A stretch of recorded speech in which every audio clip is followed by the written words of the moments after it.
Hello दोस्तों, तो स्वागत है आपका उत्तराखंड कोर्स की क्लासेस में। तो चलिए बढ़ते हैं आज अपने टॉपिक्स की ओर। बीच में गैप हो जा रहा है, कोई बात नहीं, बट हमें उससे आ गई है, आपको पढ़ाऊँगी। 1-2 दिन बीच में हो जा रहा है, ऐसी प्रॉब्लम्स आ जा रही है, अभी थोड़ी हेल्थ इश्यू चल रहा है। कहते हैं हमारा जो लास्ट टॉपिक बचा था, जो हमने लास्ट में छोड़ा था, आपका कल्याण चंद रोहिला आक्रमण कंप्लीट हो गया था। वहाँ पे रोहिलाओं का कुमाऊँ वाले क्षेत्र में 2 बार आक्रमण हुआ था, तो कुमाऊँ वाले क्षेत्र में कब-कब हुआ था? जो कुमाऊँ वाले में हुआ था 1743 में रोहिला आक्रमण हुआ था और 1745 में हुआ था। 1745 में जो वहाँ पर शासक था, उससे कह के क्या कर देता, मोहम्मद शाह के कह के क्या था, रोहिलाओं को विदेश से देश से बाहर करवा देता, रोहिला को विदेश से बाहर करवा देता। किसने कहा था? शिवदत्त जोशी ने कहा था। और इसके बाद क्या आता है, यहाँ पर कल्याण चंद का शासन चल रहा था जब रोहिला आक्रमण था, और उसके बाद जो शासन जब कल्याण चंद की उत्तराधिकारी जो बनता है वो कौन होता है? दीपचंद होता है। तो आज हम पढ़ेंगे दीपचंद के बारे में, और यहाँ पे रोहिला का आक्रमण कब होता है? 1740 में हुआ था। ये डेट आप याद रखेंगे। कुमाऊँ में जो होता है 1743 और 45 में हुआ था, यहाँ पे 40 में हुआ था।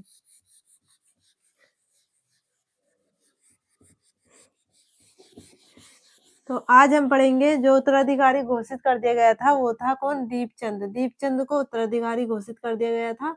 और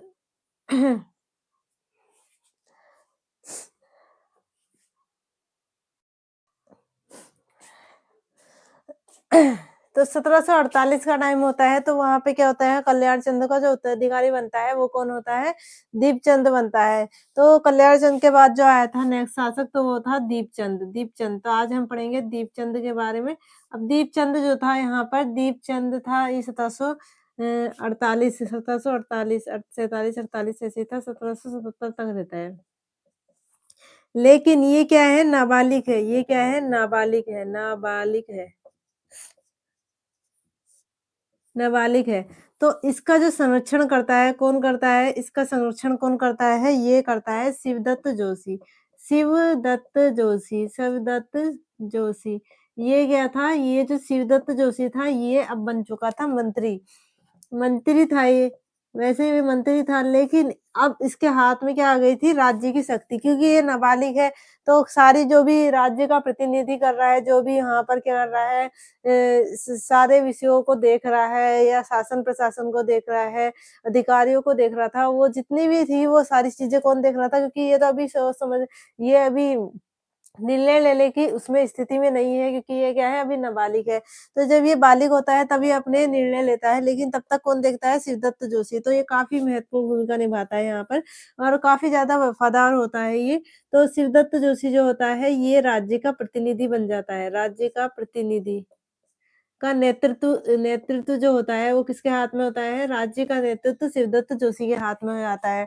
तो जब इसके हाथ में क्या होते हैं, राज्य का नेतृत्व आता है, तो ये क्या होता है कि अपनी इच्छा के अनुसार वहाँ पे पदों पर लोगों की रखता है, मतलब अधिकारियों को रखता है। तो सबसे पहले क्या होता है कि कोई भी होगा अगर सरकारी जॉब में है, तो उनको क्या शक्ति दे दी जाए कि आप पदों के जो भी रिक्ति है उन्हें भरवाएँगे। तो क्या कहते हैं, आप मतलब बिना एग्ज़ाम के, एग्ज़ाम की बात तो अलग है, लेकिन बिना एग्ज़ाम के, विदाउट एग्ज़ाम के, तो ये क्या करेगा, हर कोई अपने कलीग यानी कि अपने जो रिलेशन में होंगे उनको पहले रखने जाएगा। तो इसने क्या करा था, इसके थे 3 पुत्र। इसके जो थे 3 पुत्र थे। इसके मैं लिख देती हूँ यहाँ पर, इसके 3 पुत्रों को। 3 पुत्र थे इसके, 3 पुत्र। 3 पुत्र थे, और मैं यहाँ पे इन तीनों पुत्रों को लिख दूँ, क्योंकि हमने यहाँ पर जो कार्यकाल चल रहा है, ये चल रहा है प्रदीप शाह का, प्रदीप शाह का। इसको ऐसे लिख देते हैं, प्रदीप शाह। इसका टाइम पीरियड है 1730 से 1772 तक, ये रहा। तो अभी इसके टाइम पर भी प्रदीप शाह चल रहा है, और जब 72 खत्म हो जाएगा तो इसके बाद आ जाता है ललित शाह। ललित शाह आ जाएगा, इसका बेटा ललित शाह। ललित, उसका टाइम पीरियड जो होगा 1772 से स्टार्ट हो जाएगा।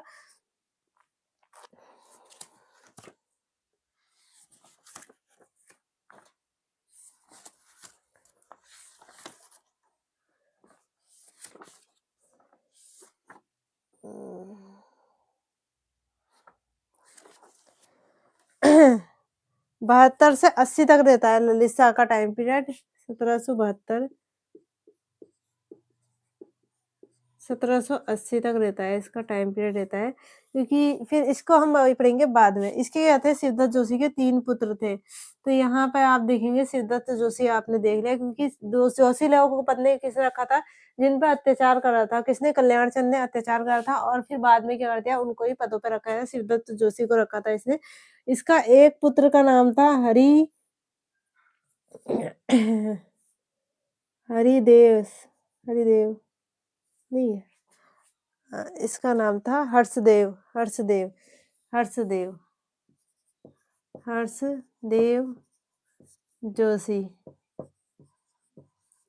पहले का नाम था हर्षदेव जोशी, दूसरे का नाम था हरिनिधि, हरिनिधि।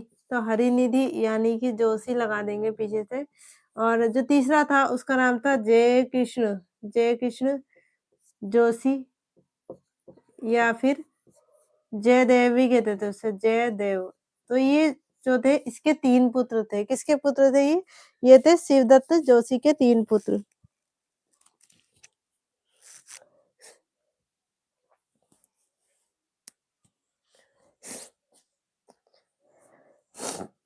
तो 3 पुत्र थे, हर्षदेव जोशी, हरिनिधि और जयकृष्ण।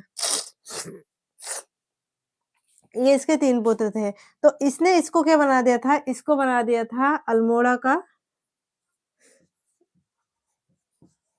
अल्मोड़ा का प्रतिनिधि। अल्मोड़ा का प्रतिनिधि किसे बना दिया था? इसने अपने जयकृष्ण जो पुत्र था उसको बना दिया था।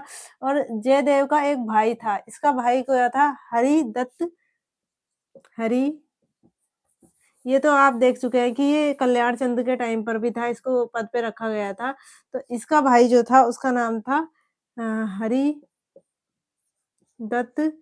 जोशी, चचेरा भाई था ये हरिदत्त जोशी। तो इसने इसको क्या बना दिया था? इसको इसने बना दिया था काशीपुर का हाकिम, काशीपुर का हाकिम, का हाकिम बना दिया था। जैसे ही ये इसके हाथ में आई शक्ति, तो इसने क्या कर दिया कि अपने-अपने लोगों को अपने बड़े-बड़े पदों पे यहाँ पे रख दिया। अब इसका एक पुत्र था, तो बाद में क्या होता है, ये इसको ये बना देता है, इसको ये बना देता है। लेकिन क्या होता है ना कि जैसे-जैसे सत्ता में आते हैं तो कुछ समय बीतता जाता है, समय बीतता जाता है, तो हरिदत्त जोशी जो होता है, इसका एक पुत्र होता है, उसका नाम होता है जयराम, जयराम। जयराम इसका पुत्र होता है, और जयकृष्ण शिवदत्त जोशी का पुत्र है। ये इसका क्या है? चचेरा भाई है, चचेरा भाई है। चचेरा भाई है। तो ये चचेरा भाई था, और इन दोनों की क्या थी, आपस में बनती नहीं थी। तो इनके मध्य जो हुआ था, मतभेद युद्ध हुआ था, मतभेद युद्ध, मतभेद था और युद्ध हुआ, आपसी जो गृह युद्ध होता है इस टाइप का। तो इस जो ये युद्ध हुआ था, इसे सुलझाया था किसने? इन युद्धों को, जो ये युद्ध हुआ दोनों के बीच, रोहिलाओं ने सुलझाया था। रोहिला सरदार, रोहिला सरदार, सरदार जो था इस समय, उसका नाम क्या था? हाफिज, हाफिज रहमत खां। जब क्या टाइम चल रहा था, दीपचंद का टाइम चल रहा था। अब ये रोहिला सरदार, आप सोचे होंगे कि रोहिला सरदार ने इसकी मदद क्यों करी, जबकि इसने तो रोहिलाओं को बाहर निकलवाया था। लेकिन जैसे-जैसे समय बीतता आता है, समय बीतता आता है, तो क्या होता है कि शिवदत्त जोशी की रोहिलाओं के साथ भी काफ़ी अच्छी मित्रता बन जाती है, और जो मुगल शासक होते हैं, वहाँ पे भी मित्रता बन जाती है। पवार शासकों से तो मित्रता पहले से थी, प्रदीप शाह के काल में। तो रोहिलाओं से भी काफ़ी अच्छी मित्रतापूर्ण संबंध बन जाते हैं। तो रोहिला सरदार जो होते हैं, इनके आपसी जो युद्ध होता है इनके बीच, आपसी मतभेद के कारण, उसे सुलझाता है, और उनका सरदार का नाम क्या था? हाफिज़ रहमत खां। तो पूछ सकता है कि जय कृष्ण और जयदेव के आपसी मतभेद को किसने सुलझाया था? तो वो कहेंगे रोहिलाओं ने। रोहिला सरदार का नाम था हाफिज़ रहमत खां। तो ये आप याद रखेंगे। और शिवदत्त जोशी के 3 पुत्रों की बात करेंगे तो सहर्षदेव, हरिनिधि और जयकिशन थे। अभी इनका क्या है, अपना-अपना रोल है। अभी दिखाएँगे इनके बारे में क्या बात कही है।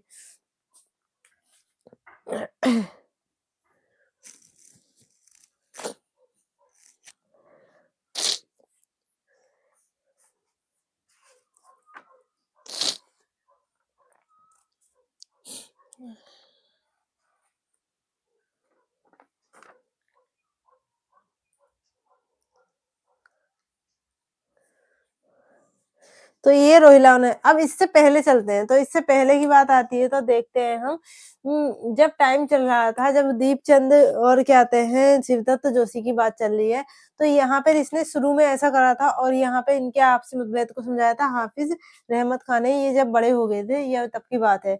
तो यहाँ देखते हैं कि अब क्या हुआ था यहाँ पर, तो जब दीपचंद आया तो ये क्या था नाबालिग था। तो दीपचंद आया तो ये क्या था नाबालिग था। तो यहाँ पे इस समय में क्या हुआ कि ये थोड़ा बड़ा हुआ लेकिन क्या हुआ था नाबालिग था और बाकी मंत्री जो राज्य का प्रतिनिधि था वो शिवदत्त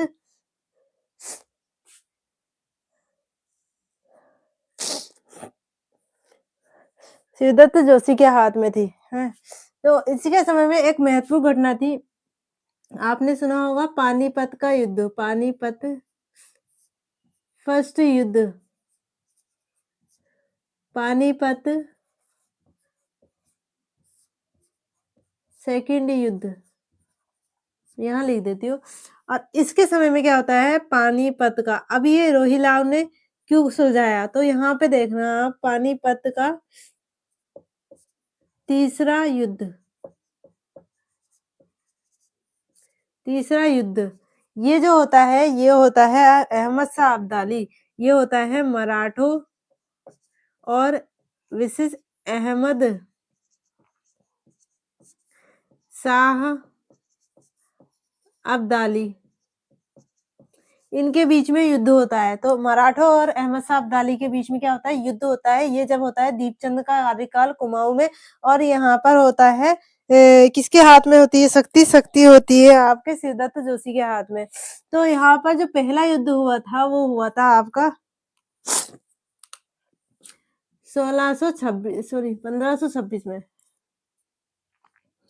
1526 में पानीपत का पहला युद्ध, 1556 में पानीपत का दूसरा युद्ध और 1761 में पानीपत का तीसरा युद्ध। तो आप यहाँ याद कर सकते हैं। पानीपत के जो 3 युद्ध हुए थे वो पानीपत वाले स्थान पे, एक पानीपत में जो स्थान था तो वहां पर 3 युद्ध हुए। अब अलग अलग शासक के फॉर्म में हुए हैं, ये नहीं जरूरी कि एक ही हुए हैं। तो जब तीसरा युद्ध हुआ था मराठों और अहमद शाह अब्दाली के बीच, तो इसमें जो था अहमद शाह अब्दाली के साथ कौन रहे, कुमाऊं सेना, कुमाऊं की सेना और कुमाऊं सेना, कुमाऊं सेना में अभी कौन है शिवदत्त जोशी का टाइम चल रहा है, और प्लस रोहिला, रोहिला, रोहिला सेना। तो पानीपत के युद्ध में जो अहमद शाह अब्दाली का साथ दिया था वो कौन थे, कुमाऊं की सेना और रोहिला सेना ने इनका साथ दिया था। अब इनके क्या है, इनके क्या है कि इनके सरदार भी होंगे, जैसे अब इसका क्या था शिवदत्त जोशी चल रहा था और यहाँ पर क्या था रोहिला सेना थी। तो क्या हो जाती है इस युद्ध में अहमद शाह अब्दाली जीत जाता है और मराठे हार जाते हैं। ये था पानीपत का तीसरा युद्ध, आपसे इन दोनों के मराठों और अहमद शाह अब्दाली के बीच होता है, ये जीत जाता है। तो जो अहमद शाह अब्दाली होता है वो क्या कहता है, रोहिलों से कहता है, रोहिलों से रोहिला की यहाँ पे चालाकी होती है। जब ये जीत जाता है तो रोहिला की चालाकी या चतुराई क्या थी इनकी, रोहिलाओं की चतुराई। अहमद शाह अब्दाली ने कहा कि वो क्या था, अहमद शाह अब्दाली युद्ध के पश्चात कुमाऊं सेना से मिलना चाहता था। तो कुमाऊं के जो भी शासक था मैंने उनसे मिलेगा, तो इनसे मिलना चाहता था। तो इसने क्या है सूचना भिजानी चाहिए। तो रोहिला ने कहा कि हम जाके यहाँ पे सूचना भिजाएंगे कि आप क्या है मिलना चाहते हैं। तो इस पर क्या है रोहिलाओं ने कहा कि हम भेजा देंगे। तो वो किसके कुमाऊनी सेना के दरबार में जाते हैं। तो यहाँ पे दरबार में जाते हैं और यहाँ क्या भेज देते हैं, उपहार भेज देते हैं कि जो वो है क्या कहते हैं बादशाह है, बादशाह ने क्या भेजे हैं उपहार भेजे हैं। बस इतनी ही बात कही, बादशाह ने उपहार भेजा है करके और वापस चले गए। और फिर यहाँ से इनसे उपहार बात करके चले गए, रोहिला लोग यहाँ से चले गए। और इसके बाद क्या आता है अहमद शाह अब्दाली के पास जाते हैं और कहते हैं कि कुमाऊनी की सेना जो है वो कहाँ चली गई है, वो क्या है गर्मी के कारण, पानीपत क्या होता है हरियाणा वाले क्षेत्र में, तो गर्मी के कारण क्या है कुमाऊनी सेना वापस चली गई है कहाँ पर, अपने कुमाऊं यानी कि जो भी कुमाऊं वाला क्षेत्र है उत्तराखंड, तो वो वापस चली गई है। जिससे क्या होता है अहमद शाह अब्दाली कुमाऊं से मिल नहीं पाता है। तो ये थी रोहिलाओं की चालाकी इस समय की। बाकी क्या है कि इसमें शिवदत्त जोशी को कोई खबर नहीं है, उसमें दीपचंद को कुछ खबर नहीं है। लेकिन क्या होता है रोहिला बीच बीच में क्या करते हैं अपनी चालाकियां करते रहते हैं। तो ये जो रोहिला होते हैं, ये युद्ध में क्या होते हैं, एक साथ रहते हैं, कुमाऊनी सेना और इनके, तो इनके बीच क्या हो जाते हैं, संबंध अच्छे बन जाते हैं, तो इसलिए इनकी मित्रता बढ़ जाती है और बाद में क्या होते हैं, कुमाऊँ में जो भी गृह युद्ध होते हैं, उसमें क्या करते हैं, ये हस्तक्षेप इसलिए करते हैं। तो ये था पानीपत का तीसरा युद्ध। अब हम देखेंगे पानीपत के 2 युद्ध, इसे थोड़ा-सा नीचे कर लेती हूँ। तो पहला युद्ध जो हुआ था, वो हुआ था और बाबर वर्सेस इब्राहिम लोदी के बीच।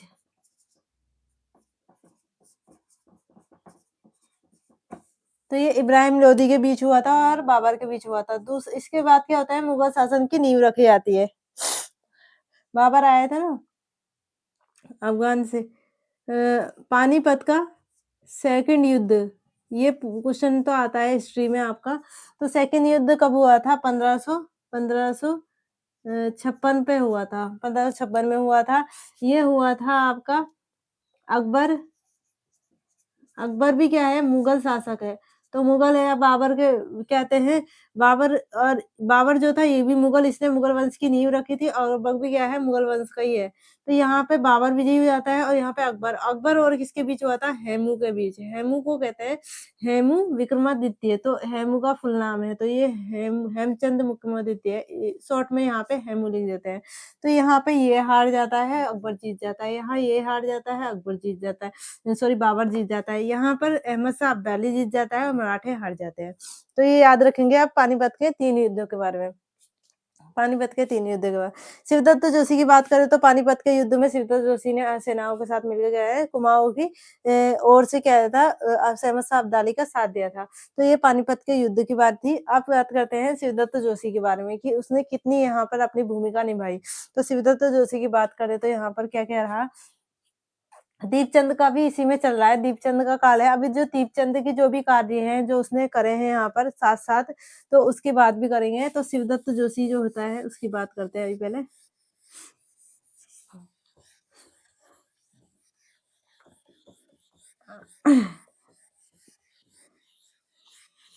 तो इससे पहले हम दीपचंद की बात करते हैं कि दीपचंद भी क्या होता है, जब आता है अपने फॉर्म में, मतलब ये क्या होता है, जब बालिग हो जाता है, तो ये भी क्या करता है, जो दीपचंद होता है, इसकी भी शादी होती है क्योंकि ये बालिग हो गया है, तो इसकी क्या होती है, रानियाँ होती है। तो उसमें एक रानी का नाम होता है, रानी का नाम होता है इसका मंजरी, मंजरी।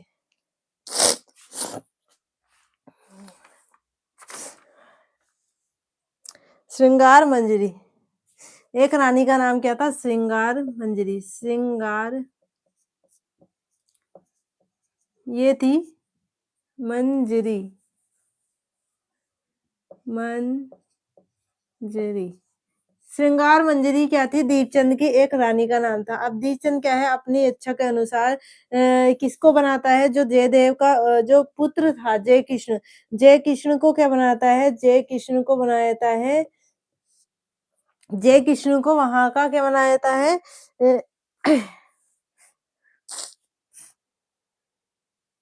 मुख्तार नियुक्त करता है, मुख्तार, मुख्तार नियुक्त करता है किसे? मुख्तियार, मुख्तियार, मुख्तार, दीवान या मुख्तार नियुक्त करता है, जय कृष्ण को करता है। इसपे क्या होता है, जो रानी होती है वो क्या हो जाती है, इससे गुस्सा हो जाती है। तो ये क्या कर देता है कि मतलब ये क्या होती है, गुस्सा हो जाती है दीपचंद से, क्या आता है, आपने ऐसे अपने इच्छा के अनुसार कैसे रख दिया। तो ये क्या होता है, ये जो होता है यहाँ पर कर देता है क्या, त्याग पत्र देता है। अब उस समय में जो भी देते होंगे, मतलब आपके कहने के लिए ये त्याग पत्र ही हुआ।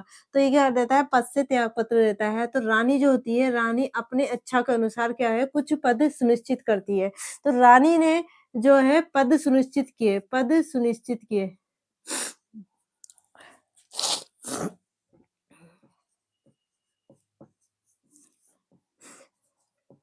तो कुछ पद सुनिश्चित किए। अब मैं ये पदों के बारे में बताती हूँ कि श्रृंगार मंजी ने कौन-कौन से पद सुनिश्चित किए थे यहाँ पर। तो बख्शी बनाया, दीवान बनाया, मुख्तार बनाया और माल का हाकिम बनाया। अलग-अलग रख दिए। अभी तक जो चल रहा था, वो अभी तक तो ये चल रहा था कि जो शिवदत्त जोशी था, वो ये नाबालिग था। तो उसने अपने इच्छा के अनुसार किसी को हाकिम बनाया, काशीपुर का हाकिम इसे हरिदत्त को बना दिया था और अल्मोड़ा का प्रतिनिधि बनाया था, अपने बेटे को बना दिया था, तो इस तरीके से बनाया था। तो यहाँ पर अब क्या है, ये फॉर्म में आ गया है, ये शासक की गद्दी पर बैठा है, तो अपने जो भी कर्तव्य वो पूरा करेगा। तो इसने जो पद पे रखा था मुख्तार के, वो रखा था जय कृष्ण को, ये है ही शिवदत्त का बेटा है, लेकिन यहाँ पे रानी क्या होती है कि अपने अनुसार रखना चाहती है, तो ये इससे गुस्सा हो जाती है, तो ये क्या कर देता है, त्यागपत्र दे देता है। अब रानी अपने-अपने अनुसार क्या करती है, पद रखती है। तो सबसे पहले जो रहता है बक्सी रखती है, बक्सी। बक्सी का पद सुनिश्चित करती है। मुख्तार के मुख्तार बनाती है और क्या बनाती है, बख्शी का पद सुनिश्चित करती है, दीवान बनाती है और माल का हाकिम बनाती है। दीवान दीवान का एक पद रखा है इसने और यहाँ पर माल का हाकिम, जो माल की देख-रेख करता है, माल हाकिम। तो यहाँ पे देखना आप, ये रखे थे रानी कौन थी? श्रृंगार मंजरी ने ये पद रखे थे। तो यहाँ पे जो जिसको रखती है उसका नाम क्या होता है? सिंह मोहन सिंह, इसका नाम होता है मोहन सिंह। जो बक्सी बनाया था उसने बनाया था किसको? मोहन सिंह को। और दूसरा बनाया था किशन सिंह इनके दरबार में होगा कोई। तो दूसरा जो बनाया था यहाँ पर मुख्तार, वो बनाया था किशन सिंह को। और परमानंद को बनाया था और एक और बनाया था माल का हाकिम, वो बना दिया था जोध सिंह कटहेरिया। ये बिष्ट थे, जोध सिंह कटहेरी, जोध सिंह, क्योंकि ये भी अपना दिखाना चाह रही थी कि मैं भी कुछ हूँ। अभी देखना ये कुछ है तो ये सोच रही थी कि मैं ज़्यादा अच्छे लोगों को पद पे रख सकती हूँ। तो इसने क्या कर दिया था, मोहन सिंह को बख्शी बना दिया था, मुख्तार बनाया था, किशन सिंह को दीवान को बना दिया, परमानंद बिष्ट और मालका हाकिम। तो ज़्यादा चालाकी भी ज़्यादा अच्छी नहीं होती है, कि कहते हैं लोगों की राय लेना ज़्यादा ज़रूरी होता है कि क्या कहते हैं, कुछ-कुछ जो होते हैं आपके दिखने में कुछ और होते हैं और अंदर से कुछ और होते हैं। तो इस तरीके से यहाँ पर भी हुआ। तो जो ये मोहन सिंह था, बाद में इसी ने ही यहाँ पर चंद्रवंश की नींव हिला डाली। तो जितनी भी यहाँ पर आगे की जितनी भी क्रियाकलाप होंगे, जो भी चीज़ होगी ना, वो सब मोहन सिंह होती है और मोहन सिंह बाद में किसी रानी की ही हत्या कर देता है। तो इसी ने इसको पद पर रखा था और मोहन सिंह ने ही बाद में रानी की हत्या कर दी थी। अभी वो देखेंगे आगे। इससे पहले हम देख देते हैं शिवदत्त जोशी के बारे में। तो मैंने पद के बारे में बताया, बख्शी बनाया था मोहन सिंह को, किशन सिंह को बनाया गया था मुख्तार, परमानंद बिष्ट को दीवान बनाया गया था और जोध सिंह कटहेरिया को बनाया था माल का हाकिम। 4 लोगों को यहाँ पे पद पर रखा था किसने? श्रृंगार मंजरी ने। तो श्रृंगार मंजरी और परमानंद बिष्ट की हत्या कर दी जाती है मोहन सिंह के द्वारा। तो मोहन सिंह ही श्रृंगार मंजरी की हत्या कर देता है और ये और परमानंद बिष्ट जो ये होता है इसकी भी हत्या कर देता है। इसके साथ-साथ जो होते हैं आपका किशन सिंह, जोध सिंह कठेरिया, दीपचंद, अभी शिवदत्त जोशी है, उसके बेटे हैं, बहुत सारी चीज़ें हैं। तो देखते हैं पहले शिवदत्त जोशी की कहानी। ये यहाँ पे पद सुनिश्चित कर दिया। अब इसे याद रखना कि मोहन सिंह कहाँ से आया। तो मोहन सिंह जो था ये यहाँ से आया है, मोहन सिंह। यहाँ पे इसका क्या था कि इसे बख्शी के पद पे किसने रख दिया था? छोटा अधिकारी था लेकिन इसे बख्शी के पद पे रख दिया। अब क्या होता है कि पद बढ़ने पे क्या होते हैं इनके अधिकार थोड़े बड़े हो जाते हैं।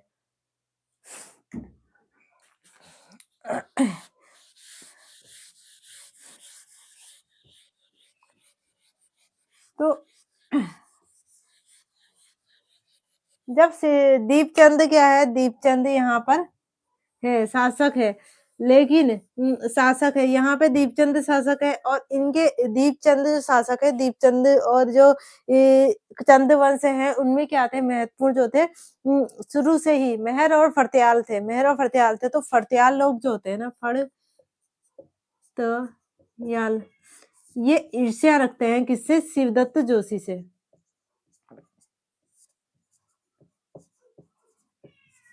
ये क्या रखते हैं? ईर्ष्या रखते हैं इससे। शिवदत्त जोशी से। तो जो फड़त्याल लोग होते हैं ना, वो सैनिकों को भड़काते हैं, सैनिकों को भड़काया, सैनिकों को भड़काया। भड़काया, सैनिकों को भड़काया और सैनिकों को भड़काया किसके लिए? वेतन वृद्धि के लिए, वेतन वृद्धि के लिए, वृद्धि के लिए। वेतन वृद्धि के लिए सैनिकों को बढ़ाया जाता है और यहाँ पर शिवदत्त के कितने थे? 3 बेटे थे। यहाँ पर क्या थे? एक का नाम था जयकिशन और दूसरा था हरिनिधि हरिनिधि और यहाँ पर जो था हर्षदेव जोशी, हर्षदेव तो आप ऐसे ही समझ गए होंगे कि ये जोशी तो अभी आगे भी रहता है, तो हर्षदेव जोशी को कुमाऊँ का चाणक्य कहते हैं क्योंकि यह चाणक्य नीति अपनाता है, ये काफ़ी अच्छी कूटनीति अपनाता है क्योंकि यहाँ मोहन सिंह जब आता है, तो ये क्या है, ये जब शिवदत्त जोशी की हत्या हो जाती है, सबकी हत्या हो जाती है, तो ये भी क्या आता है चंद्रवंश की जो नी वहाँ पर वो सत्ता होती है, उसे सँभालने के उसमें रहता है। तो कभी क्या होता है पवार शासक को ले आता है, कभी इस तरीके से जो हर्षदेव जोशी है ना अपनी कूटनीति का अपनाता है यानी कि षड्यंत्र को रचता है वहाँ पर। हुँ।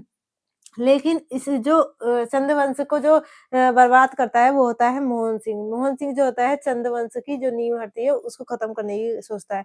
तो यहाँ पे जो होता है शिवदत्त जोशी इसकी और हरिनिधि की हत्या कर दी जाती है सैनिकों के द्वारा और शिवदत्त जोशी की भी हत्या कर दी जाती है यहाँ पर सैनिकों के द्वारा। तो हत्या कर दी थी किसने?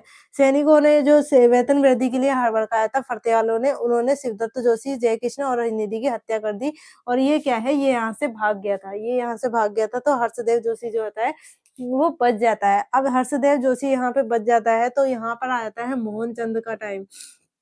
जो शिवदत्त जोशी था इसने लगभग 12 से 13 साल तक दीपचंद के काम टाइम पर क्या करा था कि चंद्रवंश में कार्य किया है यानी कि दरबार में रहा है। कल्याण चंद के टाइम पे भी आप देख सकते हैं तो काफ़ी अच्छा राजनीतिक था, कूटनीतिक था और काफ़ी ज़्यादा वफ़ादार था शिवदत्त जोशी। लेकिन इसकी हत्या किसने कर दी थी?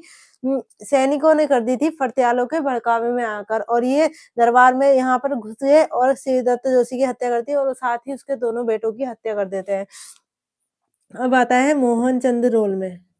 अब शिवदत्त जोशी तो चला गया, तो यहाँ पे जो शासक होगा, अभी शासक क्या है बागडोर में आया ही है मतलब इतना ज़्यादा वो नहीं है क्या कहते हैं प्रतापी नहीं है और इसकी तो क्या होता है मोहनचंद जो होता है जिसे बख्शी बनाया था, तो ये क्या कर देता है हत्या कर देता है रानी की। रानी व परमानंद की हत्या, परमानंद हत्या किसने करी थी? मोहनचंद ने कर दी थी।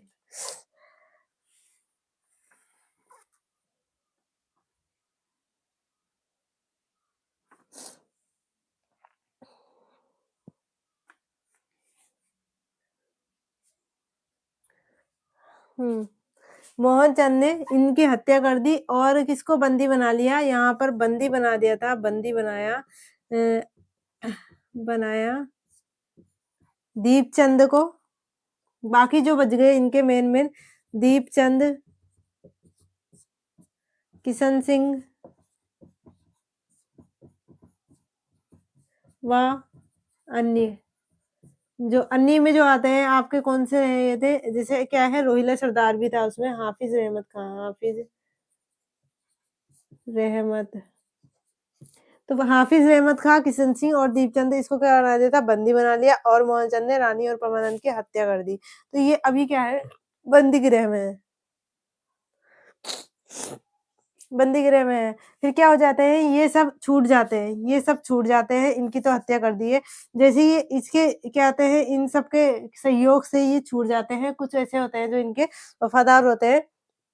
तो राजा क्या हो जाता है यहाँ से? रिहा हो जाता है, रिहा हो जाता है रिहा हो जाता है तो मोहनचंद जो होता है यहाँ से क्या होता है भाग जाता है।